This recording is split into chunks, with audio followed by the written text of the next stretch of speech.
Okay, so we're looking at the letter of inquiry. So this is a formal letter.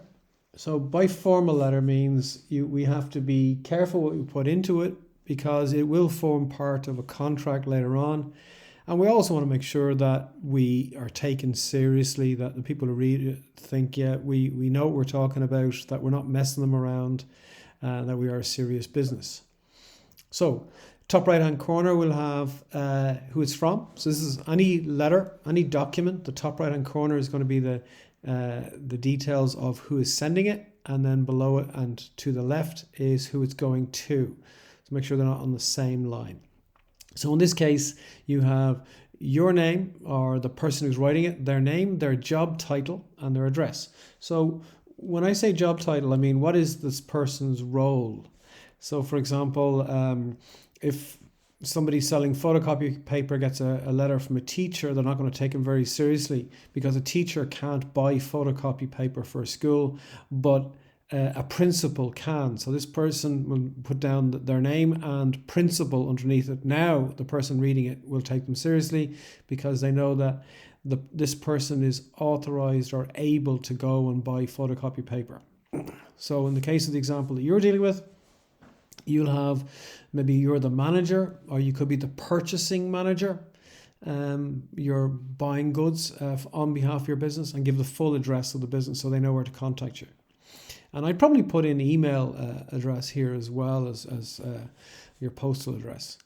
Then the name of the person you're writing to. So the person is probably, the organization you're talking to, they're going to be a supplier, maybe a wholesaler of some kind. So you'll go and do your research and find out who's the best wholesaler to write to. Then you'll find out the name of the sales manager. You might even just pick up the phone, or you might do a Google search and find that information. You might phone the company and say, look, I want to write a letter of inquiry to you. Could you please give me the name of your sales manager? And companies generally will have no problem doing that because they want to try and sell goods, so they'd be very happy to give you their name. So you give their name, their job title. So sales manager, they could be called sales director, or they could be called sales assistant, whatever this person is. And you give their full address. So then you have the date, and then you have the dear sir, madam. Well, you're going to replace that with the dear and the name of the person that you found out the name of the sales manager. So if the sales manager is Michael Smith, so dear dear Mr. Smith. And you're going to finish it at the end with a signature and your name and your job title. So you're repeating what you have in the top right hand corner. So if you said your name is Paddy Smith and you're the manager, you would have a signature, Paddy Smith, a scrawl that looks like a signature, and then the name, Paddy Smith, and underneath it you'll have title, so manager, whatever you mentioned earlier. Now your introduction. Why are you writing this letter?